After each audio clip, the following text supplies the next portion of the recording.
most explicit statement on the issue, drawing an angry response from China. The remarks from the US side seriously violate the One China principle and the three Sino-US joint communiques. They seriously violate the important US commitment to not supporting Taiwan independence and send a serious signal to the separatist forces of Taiwan independence. The Chinese side expresses strong dissatisfaction and firm opposition and has lodged on representations with the US side. China's foreign ministry is warning the US not to damage Sino-US relations or to threaten peace in the Taiwan Strait. Meanwhile, a White House spokesperson insisted US policy towards Taiwan has not changed, officials saying that President Biden has previously made similar comments and that his position in no way threatens America's tradition of strategic ambiguity when it comes to Taiwan.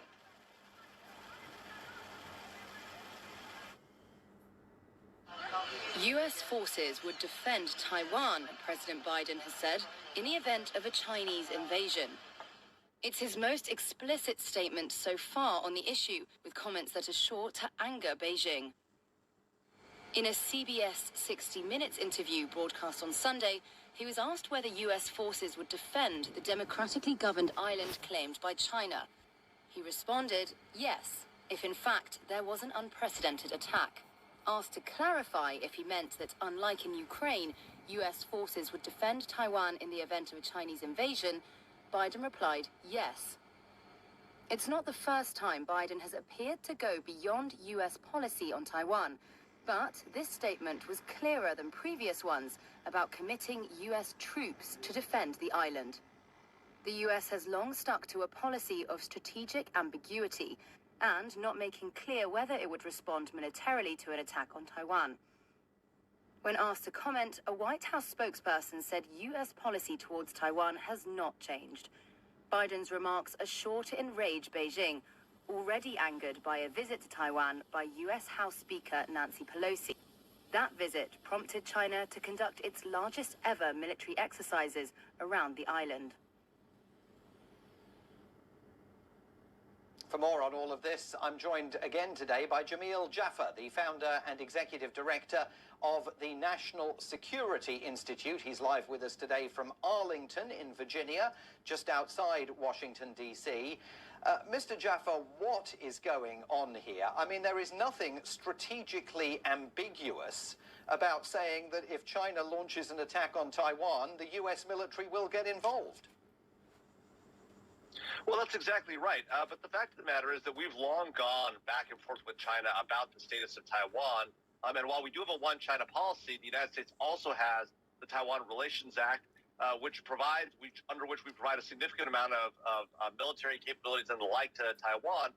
And so it's not surprising, in fact, probably the right thing to do for the president to make clear to China that we would expect an invasion of Taiwan to be responded to in a very serious manner by the United States. But doesn't the White House have some explaining to do now, given the intensity of focus on US-Taiwan policy? I mean, there were all sorts of questions raised by Nancy Pelosi, the Speaker of the House of Representatives, visit to Taiwan, discomfort at the White House over that visit, questions about the White House position on some elements in the Taiwan Policy Act that's being debated up on Capitol Hill, with reports that National Security Advisor Jake Sullivan has been burning the phone lines to members of the Senate, making representations to them about that legislation. I mean, the Chinese have some reason to wonder just how tightly the Biden administration is going to stick to the one China policy, don't they? Well, I think one of the challenges is that the administration appears to be somewhat divided internally. The president himself has repeatedly been clear about our interest and our plan to defend Taiwan. The White House staff seems to walk it back consistently and engages in these negotiations on Capitol Hill. But at the end of the day, the president gets to make these calls, and the president has been very clear about our view on Taiwan and warning China off against any sort of an invasion or any sort of an attack on Taiwan's independence. And I think at the end of the day, that's the key issue. As you know, the United States has a huge economic relationship with Taiwan that's very important to our national security, including the manufacturing of semiconductors. And that's part of what's driving, I think, the president's view on this, which is that China should be told that it should be clear that China cannot and should not invade Taiwan without expecting severe consequences from the United States. And Mr. Jaffa, briefly, what's the impact of all of this on Taiwan itself? They publicly welcomed what the president said last night, but aren't some of these comments that are being made in Washington by the president and others up on Capitol Hill actually intensifying the risk that China may conduct some kind of strike against the island?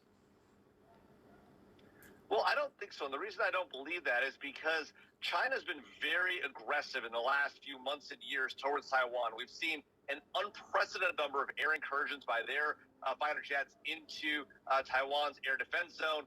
We've seen the activities, the essential blockade they conducted during Nancy Pelosi's visit for a couple of days there. China's been very clear about their aggression towards Taiwan, and Taiwan, I think, is right to be heartened by the U.S. support that the president has shown. Now the question becomes, what does Taiwan need to defend itself?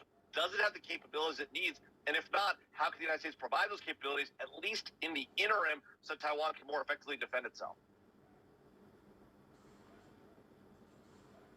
Jamil Jaffa, the founder and executive director of the National Security Institute, joining us today from Arlington in Virginia. Thanks very much indeed for being on the program again.